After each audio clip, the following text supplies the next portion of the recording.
ಸುಂದರಗೌಡ, ಆಮೇಲೆ ಭೂವಪ್ಪ, ಆಮೇಲೆ ಪುಷ್ಪರಾಜ, ಹಾಗೆ ಅದೇ ನಾನು ಹೇಳಿದ್ದೆ ಪ್ರಶಾಂತ್ ಮತ್ತೆ ಯೋಗೇಶ್, ಇಷ್ಟು ಜನ ಸೂಪರ್ವೈಸರ್ಗಳು ಚೇಂಜ್ ಆಗಿದ್ದಾರೆ.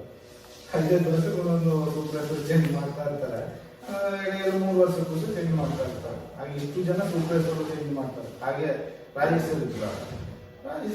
ಸೌಜನ್ಯ ಘಟನೆ ಆಗುವಾಗ ಯಾರಿದ್ದಲ್ಲಿ ಸೌಜನ್ಯದ ಘಟನೆ ಆಗುವಾಗ ಅಲ್ಲಿ 2012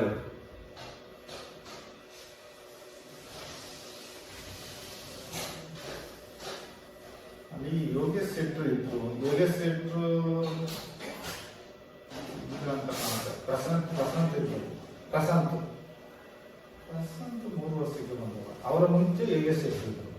ಯೋಗೇಶ್ ಶೆಟ್ರು ಅವರು ಮಾರಿಗುಡಿ ಹತ್ರ ಮನೆ, ಮಾರಿಗುಡಿ ದೇವಸ್ಥಾನದ ದ್ವಾರದ ಈಚೆ ಮಾರಿಗುಡಿ. ಯೋಗೇಶ್ ಶೆಟ್ರು ಇದ್ರು. ಯೋಗೇಶ್ ಶೆಟ್ರು ಸ್ವಲ್ಪ ಸಮಯ ಇದ್ರು, ಒಂದು 3 ವರ್ಷ 4 ವರ್ಷ ಇದ್ರು. ಅದರ ನಂತರ ಪ್ರಶಾಂತ ಬಂದರು. ಪ್ರಶಾಂತ್ ಇದ್ದಾಗ ಇದೆಲ್ಲ ಆ ಕಡೆ ಈ ಕಡೆ ಕಾಡು ಇದೆ ಅಲ್ಲ, ರಾಜೇಶ್ ಇದ್ರು. ಇಲ್ಲ ಅದು ಯಾರಾದ್ರೂ ಹುಡುಕುವಾಗಿ 3 ವರ್ಷಕ್ಕೆ 2 ವರ್ಷಕ್ಕೆ 5 ವರ್ಷಕ್ಕೆ ಚೇಂಜ್ ಮಾಡ್ತಾ ಇರ್ತಾರೆ. ಅಷ್ಟು ಸೂಪರ್ವೈಸರ್ ನಾವು ಲೈಫ್ ಲಾಂಗ್ ಇರುವಾಗ ಇವರು 3 ವರ್ಷಕ್ಕೆ ಚೇಂಜ್ ಮಾಡೋರು ನಾವು.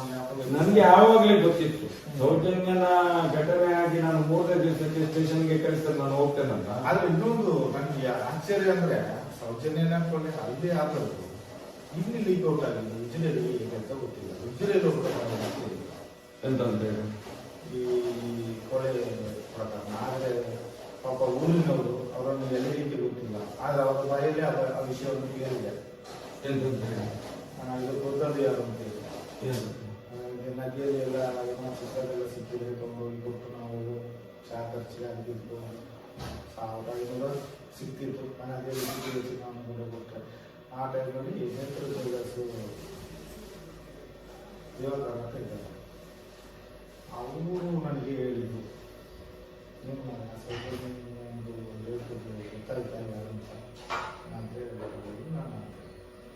ನಮಗೆಲ್ಲ ಗೊತ್ತುಂಟು, ಗೊತ್ತಾಗ್ತದೆ. ಸ್ವಲ್ಪ ದಿನದಲ್ಲಿ ನಿಮಗೆ ಗೊತ್ತಾಗ್ತದೆ, ಹೊರಗೆ ಬರ್ತದೆ ನೋಡಿ ಯಾರು ಅವರಿಗೆ ಸಮಾಜ ಮಗನ ಅಂತ ಅವರಿಗೆ ಅಂತ ಹೇಳಿದ್ದಾರೆ.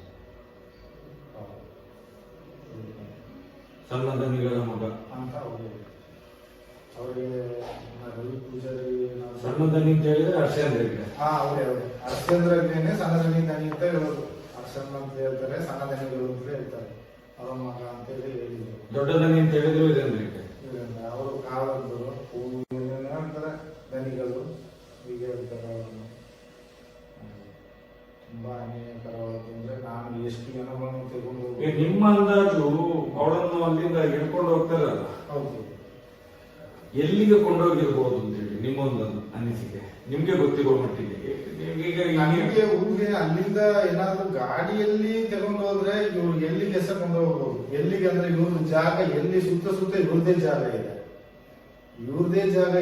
ಎಲ್ಲಿ ಅಂತ ಹೇಳಿದ್ರೆ ಈ ಕಡೆ ರಿಟರ್ನ್ ಹೀಗೆ ಬಂದ್ರು ವಾಯ್ಸ್ ಕಂಟ್ರೋಲ್ ಮಾಡಿಯೇ ತಗೊಂಡು ಹೋಗಿದ್ದಾರೆ. ಟೇಪ್ ಏನೋ ಅಂಟಿಸಿರ್ಬೋದು, ವಾಯ್ಸ್ ಕಂಟ್ರೋಲ್ ಮಾಡಿ ತಗೊಂಡು ಹೋಗಿದ್ದಾರೆ. ಒಂದು ನಡಪಾದೆ ಅಂದ್ರೆ ಹಾಗೆ ಬಾಹುಬಲಿ ಬೆಟ್ಟದ ಒಂದು ಮಣ್ಣು ರಸ್ತೆ ಇದೆ, ಅದರಲ್ಲಿ ಹೋದ್ರೆ ಮೇಲೆ ತಗೊಂಡು ಸೀದಾ ಹೋದ್ರೆ ಟ್ರಪ್ಪಲ್ಲಿ ಹೋಗಿ ಆಯ್ತು ಗೆಸ್ಟ್ ಹೌಸ್. ನಾನು ಹೇಳಿದ ಗೆಸ್ಟ್ ಹೌಸ್ ಅಲ್ಲಿ ಇಲ್ಲ ಅಂದ್ರೆ ಒಂದು ಗಾಡಿಯಲ್ಲಿ ಹಾಕಿಕೊಂಡು ತಗೊಂಡು ಹೋದ್ರೆ ಹಾಸ್ಪಿಟ್ಲೇ ಇರುವುದು, ನೇಚುರೋಪತಿ ಹಾಸ್ಪಿಟ್ಲ್.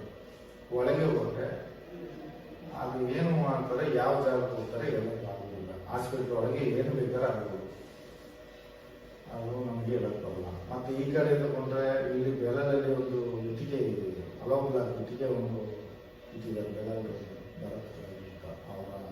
ಭರತ್ ಅಂತ ಹೇಳಿದ್ರೆ ಅವರ ಕಿರಣ್ ರೆಡ್ಡಿ ಅವರ ಹೆಂಡತಿಯ ತಮ್ಮ ಅಂತ ಪಡುಬಿದ್ರೆ ಭರತ್ ಅಂತ ಕೇಬಲ್ ನೆಟ್ವರ್ಕ್ ನಡೆಸ್ತಾರೆ. ಅವರು ಸಾಯಂಕಾಲ ಟೈಮಿಗೆ ಮಾಡ್ಕೊಂಡು ಬರ್ತಾರೆ. 3 ಗಂಟೆಯಿಂದ 4 ಗಂಟೆ ಬಂದು ಎಲ್ಲಿಗೆ ಆ ನೇಚರೋಪತಿ ಹಾಸ್ಪಿಟಲ್ ಬರ್ತಾರೆ. ಧರ್ಮಸ್ಥಳದಿಂದ ನಡ್ಕೊಂಡು ಬರುವಂಥದ್ದು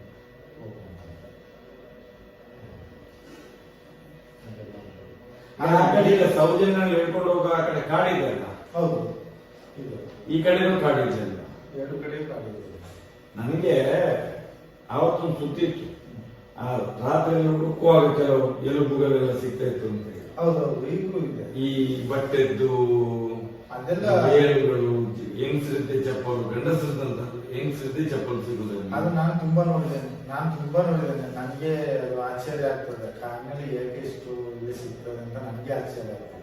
ಈಗ ಈ ನೇತ್ರಾವತಿ ಒಳ್ಳೆ ಸುತ್ತ ಇರೋ ಇದರಲ್ಲೂ ಇಟ್ಟು ಆ ಕಡೆ ತಗೊಂಡ ಮಹಾಸಂಸದ ಆಚೆ ಈಗ ಸ್ವಲ್ಪ ಎಲ್ಲ ರೋಡ್ ರೆಡಿ ಮಾಡಿದ್ದಾರೆ. ಆಮೇಲೆ ಮಾಡಿ ಇದನ್ನೆಲ್ಲ ನೋಡುವಾಗ ನಿಮ್ಗೆ ಒಂದು ರೀತಿ ಭಯ ಆಗ್ತಿರ್ಲಿ. ಭಯ ನೀವು ಬೇರೆ ನೀವು ಬೇರೆ. ರಾತ್ರಿ ಮಲಗೋರು ಬೀಗ ಹಾಕಿ ಮಲಗ್ತಿದ್ದೇವೆ ನಾವು. ರಾತ್ರಿ ಮಲಗಬೇಕಾದ್ರೆ ಬೀಗ ಹಾಕಿ ಮಲಗ್ತೀವಿ. ಸರ್ವೇ ಸರ್ವ ನಾವು ಮಲಗ್ಬೇಕಾದ್ರೆ ಬೀಗ ಹಾಕಿ ಮಲಗ್ತೀವಿ. ನಾವೆಲ್ಲ ಇಲ್ಲಿ ಒಂದು ಹೆಣ ಎಲ್ಲ ಸುಡ್ಲಿಕ್ಕೆ ಹೋದ್ರೆ ನಮ್ಗೆ ರಾತ್ರಿ ಬಂದ್ರೆ ಬರೋದಿಲ್ಲ ನಮ್ಗೆ. ನಾನು